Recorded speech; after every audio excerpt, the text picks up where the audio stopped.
your clicking back is a little bit iffy. Where should you be standing right now? Yeah. I mean, I should probably be standing like parallel with the bard at least. True. So theoretically, you want to be ready if in case Twitch comes in. Practically, to be honest with you, if Twitch has the Q, he can do something like this. So you don't need to be too crazy about it. Even though after you see he has no Q, you can walk up. At the moment, I wouldn't be too crazy about it.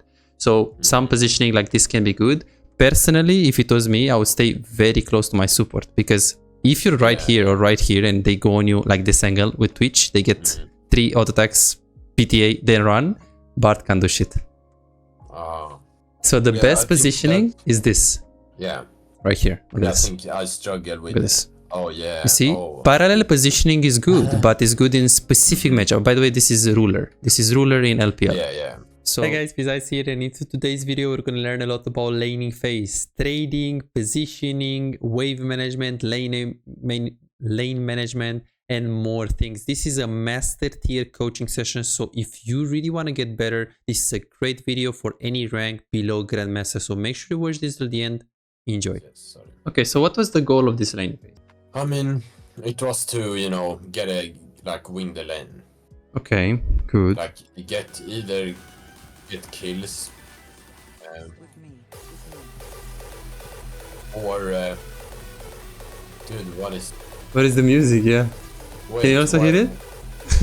Yeah, sorry. Wait, what is happening? Wait. Okay, I know it's fine. Why is that happening? Oh, did you have my stream open? Is that why? No, I don't have. I think the Lucas is bugged probably. Okay, right now I think I did. Okay, right now he's fully muted. Okay, let's see. Good. So you want to win the lane phase. How do you specifically do this in this case? I mean, it's like pretty hard to like kill them, right? True. So you play to poke them and play slow. Poke and like push and poke them on the tower. True. And then and I mean just let them bleed out slowly. That sounds good. How do you play the waves, the first 3 waves? Well, ideally I would like slow push 3 waves, right, and crash. True. So and you then, don't. You know, but yeah, I mean it's hard like for me sometimes because I don't know if I should what I should do after I crash the 3, you know. True. If I should poke or if I should stay board, cheat the recall like that. I think that's super hard. That's good. So let's see if you actually execute it till then. So till then you have to slow push 3 waves, you have to poke as much as you can, and you have to, every single minion that Twitch gets, you have to try to punish for that. Okay. It would be good to also communicate to your support to ping on one way, but that's something that can work or not depending on the case. So let's see what you're gonna do. So you walk up in the lane phase. Okay. How many times do you need to auto attack the minions here? Like you said you wanna get the control of the lane. Tell me how do you do that in this lane? I mean, in this lane, because I'm playing Draven, I'm usually thinking like 1 or 2 auto attacks, and then if they do auto attacks, you know, I'm obviously gonna do more. But like, I'm not gonna have to do more than that, you know. True. At the start. Exactly. So the amount of auto attacks will depend on what exactly? Well, on the like matchup. On the matchup, exactly. So for example, if you play Draven with Karma against, like, let's say Alistar Yasuo, you have control of the lane without pushing. Zero auto attacks. Against Twitch, specifically as Draven, you're significantly stronger than him in the early game. But what about Bard versus Janna though? Tell me more about that. Yeah, I mean the Bard versus Janna is, I mean that one is probably like equal, I would say. Equal, okay. So generally speaking, Janna can be strong in the lane. She's usually from a scale from 0 to 10, she's like 5. But she's 5 with Aerie or Glacial Augment. If she gets Comet, she goes around 7. Because she starts W. So this is very important, right? Same thing with Bard. Bard with Electrocute is different compared to Bard with Guardians. In general, they don't take Electrocute, but you need to also take that into consideration. The Janna played with Aerie. She's not really strong. So let's see how you set up the minions. So right here, you woke up. Let's see this. Okay, all good now. Okay, so let's see how you execute this. So you try to push a little bit. Try to push a little bit here. Let's see how many auto attacks you're doing. Did you know that by hitting the back minions once, they will you'll pull the minions for a slight second. The minions are gonna literally take aggro on yourself, and they're gonna pull back to you. Did you know that? Yeah, I mean, yeah, but why? But should you do that or? Are you an AD carry main struggling to make an impact in your games? Is your damage output disappointingly low, leaving you feeling frustrated and powerless in the role you love? Introducing our specialized coaching program designed to supercharge your AD carry performance. Imagine a world where your damage, decision making and farming skills are 10 times better and the outcome of your games is no longer left to chance. Meet Chase, just like you, he was once stuck in the same position, facing low damage and inconsistency in his games. Let's see what happened after his coaching experience, from Diamond 4 to Master Tier. Wow! And here is Jordan and Brett, both transformed into formidable AD carry after the coaching session. These success stories aren't just isolated cases, they are a part of a community of over 3,243 players who benefited from the coaching program. If it worked for them, why not for you? Picture yourself as an unstoppable AD carry. It's not a dream, it's your potential with the coaching session. Don't wait any longer, visit Visai.com, book your coaching and become the AD carry the enemy team hates to play against. Well, so you're saying that you want to slow push the wave, right? This. So the minions are gonna be like this, 3 minions here and 3 minions there. What does it make the difference if these 3 minions are a little bit forward? Does it matter? Oh yeah, it does. Of course. Why? Because then it's gonna, I mean, it's gonna push towards. Wait, let me think. It's gonna push more towards one side. Yeah. So it's not really gonna make anything surprising here. You're still gonna push into them. No. But if the minions are a bit closer, you can set up the slow push a little bit better, like a little bit cleaner, smoother. Really? So that's like a small thing. So you'll see a lot of challenger players. They walk up to the lane and they hit once the back minions, and then anything on melees is additional based on the matchup, depending on who you play against. So now you hit the melee once. That's fine. Your clicking back is a little bit iffy. Where should you be standing right now? I mean, I should probably be standing like parallel with the bard at least. True. So theoretically, you want to be ready if in case Twitch comes in. Practically, to be honest with you, if Twitch has the Q, he can do something like this. So you don't need to be too crazy about it. Even though after you see he has no Q, you can walk up. At the moment, I wouldn't be too crazy about it. So some positioning like this can be good. Personally, if it was me, I would stay very close to my support, because if you're right here or right here and they go on you like this angle with Twitch, they get 3 auto attacks, PTA, then run. Bard can't do shit. So the best positioning is this. Yeah. Right here. I think I struggle with this. Oh yeah. You see, parallel positioning is good, but it's good in specific matchup. By the way, this is ruler. This is ruler in LPL. Yeah. So parallel position is good if you have like Caitlyn, Karma, and you can like literally just play super simple. You can zone them. Like one stays into the brush and one stays here and you guys zone them. That's parallel positioning. But another type of positioning is both of them into the brush, which in this specific case can work because you can just play super aggressive. So let's see. So you click back. Let's see what you're going to do. You're going to click on the left, which is not so good.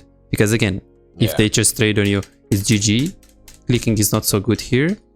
Because if he comes from the river like this, like the poor bard doesn't even expect this, unfortunately.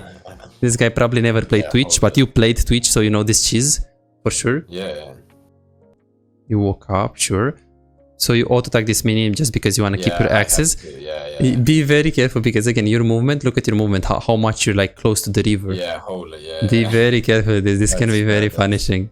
Okay, and right now you have 2 axes. So from now on, what should you be doing with 2 axes? I mean, just keeping them. Yes, you should punish them. You should.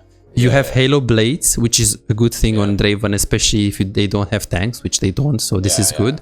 So right now you should be punishing them. Any auto attack on the minion is bad unless you're doing it because you want to keep your access or unless you're last hitting. But there is a difference if you're last hitting when the minions are 50 HP or when the minions is 1 HP.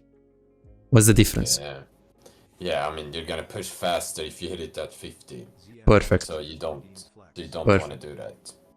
Perfect. So let's see what you're gonna do here. So you click back, that sounds good. You click up. Okay, this last hit wasn't good. You see the last hit? Wasn't good. Let's see. We click up at least on the left. This is good. You're walking up. This is very good. This is very good. Okay, I like this. Yes, it should have happened 10 seconds ago, but still okay. Okay, right here, you shouldn't be worried to actually go on the Janna because theoretically, if you chunk her, that's also okay. Okay. Even though you prefer Twitch, I mean, there are advantages to go on Janna. One, she's cushier. She has less HP, less stats. And two, she's closer to you. So if you can get 2 auto attacks on Janna or 1 auto attack on Twitch, of course you go on Janna. So you shouldn't really, you know, this mentality of, oh, we always focus the AD carry, or if we play against Soraka, we always play against Soraka. That's very luxurious. Of course, if they are both here, you're going to focus the AD carry. But if one is closer than the other, and to hit Twitch, you have to be like here, it's just better to go on the first target. Because you see, you didn't get anything here. And you could just hit the Janna. Now you woke up. Let's hit the last hit here. How was the last hit here? Not so good. As you can see, it's still healthy. These three missiles, they're not gonna. You should wait for the next 3 missiles. Again, in Grandmaster, this is a big mistake. In Masters, it's not so much. Okay, he Qs. This is good. This is nice. Okay, right now you should be trying to go into the brush, either into the first brush if you're scared, or into the second brush because you have so much range. The best laning phase should be the following here. This is Ruler in LPL. Let's see how he plays the laning phase. This is Emilio. This is Nami. Lucian. Look at this. Look at the Caitlyn. Yeah, holy shit. They can't do shit. And this is Ruler, so this is not a... And look at the Caitlyn.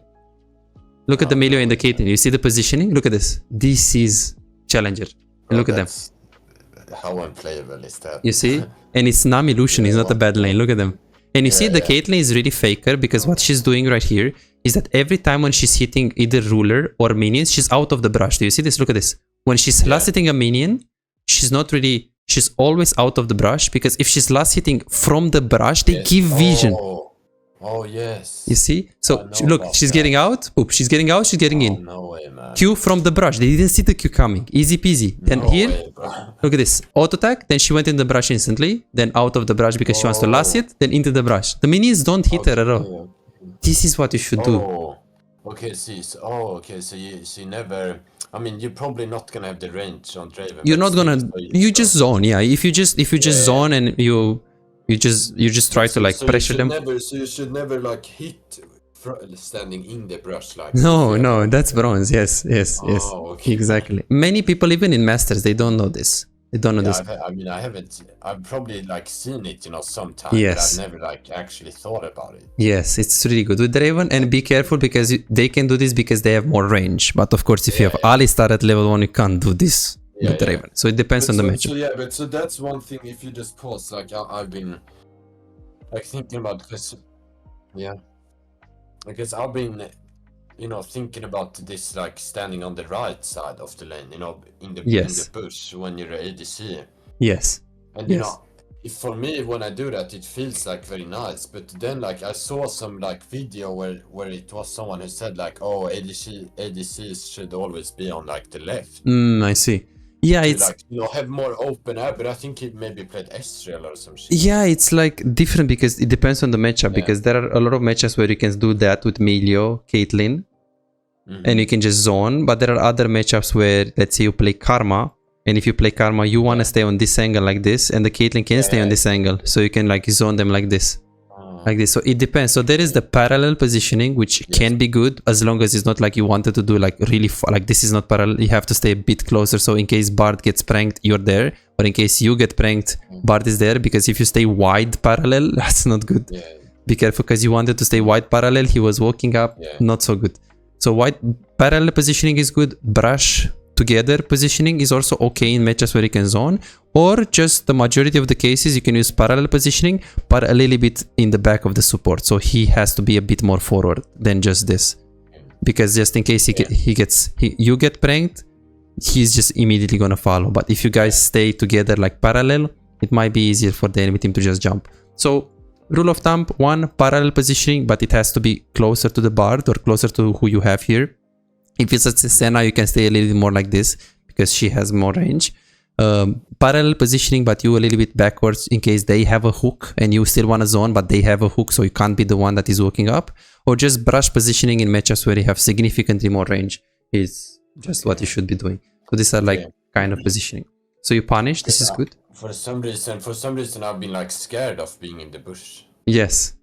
But look at this. Now, if you go into this brush, what they just back off. So look at this. They back off when you stay in this brush. Imagine if you stay in this brush. Yeah, holy. Super important. And then you're also making, so here I think a challenger bard will ward this brush and he will have sweeper now. So when you go here, they will ward and then they sweeper it. You can do it as well with Draven against Twitch. So if it's a matchup that is like, yes, well, you need to put the word first at 50 seconds. Yeah. Then recall, get sweeper, and then what are you gonna do? You're gonna play the brush, they will word it, and the amount of pressure, if it's really huge, because if you play the game and you Twitch into Draven, and let's say Draven stays into this brush, he has pressure. But if you put the word into the brush, he has pressure, but not as much. So that's why you take the sweeper, they don't have word, and you stay here, and they can't play the game. Damn, that's crazy. I've never heard of that actually. Yes, super. So you can do that if you have like an easy lane, you know? Easy lane, and you can zone them. Yeah, exactly. Okay. Exactly. Okay, so let's see what we're gonna do right now. So you just woke up. Again, we're not gonna talk about the last hits here. Then you're walking up. This is good. So you're zoning. You're staying into the brush. Okay, that's fine. That's fine. You stay into the brush. This is good. But look at them the moment you step into the brush. Yeah. Just look at the Twitch. Like, fuck this shit, I'm out. They can't do much. Yeah, that's crazy actually. This is good. And then here, you just woke up. Again, same thing with the Twitch. You get 2 tunnel vision on the Twitch here. And then when Janna is in front of you, you don't even hit Janna at all. Oh my god, man. So what you should do right here, you should try to buffer your auto attacks on both of them. So you should literally run towards this guy and immediately turn on this guy. So you like kind of try to auto attack them both. So in case one is in your range, you auto attack him enough. Like you just immediately. Yes, I like what is literally in my face. Exactly. And this is the second time, so it should have been chunked. Yeah, dude, that's crazy. Perfect. Super good. So you slow push. Okay, right now, what should we be doing with the wave? You have option number 1. Okay. You have, well, just crush the wave. And after you crush the wave, you can ward, you can cheat the recall, you can keep pushing. We'll see after. Or you can just keep the wave here and try to punish them with this wave. I mean, like, I've always like just crashed it instantly. That's what I always do. Okay. So I don't know. That's probably what I did. Yeah, so if you crush this, there is an advantage. 1, you get a good base. 2, you can actually follow on the river faster. And then 3 is if Bard wants to really do something, you're also going to be safe. The problem is that you don't need to be safe. If you're here against Twitch Janna, level 1, they can't do shit. So you can 1v2, like what can Twitch level 2 do? Now he's level 1, but let's say level 2. W, I mean, sure, but it's not really gonna do much. So you can keep the wave here and you can just zone. You can just keep zoning. This is good. Just use this wave because he will walk up like this. Stay here, walk up, go. You use this wave. Yes, some of the players will say that, bro, you should first look at the river to see if he needs you. And if he needs you, you push first and then you see. But if he doesn't need you, which is the case in this one, then you slow push here and you zone. So you should be thinking about this zoning concept and not crushing right away unless you really want to recall or unless you have to go on the river or unless you want Janna to not move like this. So you can cut her off here. So in which case you can push in like 20% of the cases, but in 80% of the cases in this matchup, if Warwick is okay, you don't need to move on the river, stay here, prank them. You want to stack this wave, the next wave, and just keep slow pushing, keep slow pushing. Because here... please. So is the idea that, you know, the idea is he's gonna miss more if I don't crash.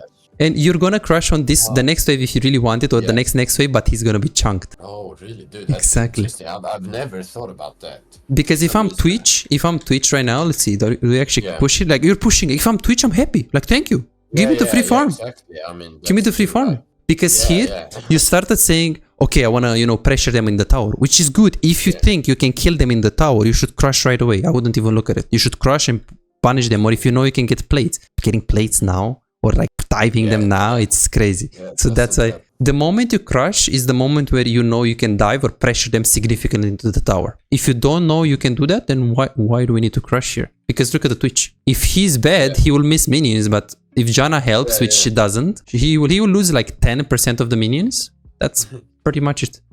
It's pretty much it. Because that's what in my mind, I'm thinking, if I get the wave under the tower, he's gonna miss more. True. For some reason, I think like, you know, that it's harder to last hit, but I mean that's not true in high low. Yeah, well, you can in this matchup. It's hard to play. Yeah. It's hard to play for him, so he will miss farming the tower. The problem is that you know you're gonna crush anyway, so let's zone him on this wave. Let's get him to 50% HP, and when we crush on the next wave anyways, at least he's gonna be 50% HP, so you can set up a dive. So you anyways will crush. Crushing is good, but first try to bully him on the slow push.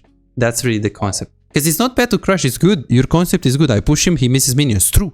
But let me just bully him, and then when I crush, he's just gonna run away or he's just gonna get dove. $5. If you have problems improving and getting better in the game faster but cannot afford booking coaching, on my Patreon you can access more than 627 VOD reviews, premium videos about how to wave management, mid-game macro, and tier lists that will show you the best champions to climb and to improve for your elo. And these are not on YouTube, this is only on Patreon, they're exclusive. Moreover, you can participate in the free coaching waiting list to get a premium VOD review. I'm giving away 2 free VOD reviews every single week. All what you need to do is simple 2-step process. Subscribe to my Patreon and share your OPGG, and voila, you are on the waiting list. You're gonna get a personalized VOD review for any game in your match history. For just $5, you get not only the free VOD review, but a whole bunch of exclusive benefits that will supercharge your gaming experience. It's a small investment for a big return. And it's just $5, it's no brainer, right? But here is the deal, you've got to act quickly. The waiting list is already filling up fast. 55 people already subscribed to the Patreon, and there are 6 people that they already are on board, they are on the waiting list. And more are joining every moment. Now, do you want to secure your spot for a free VOD review? Go ahead on my Patreon and reserve it right now.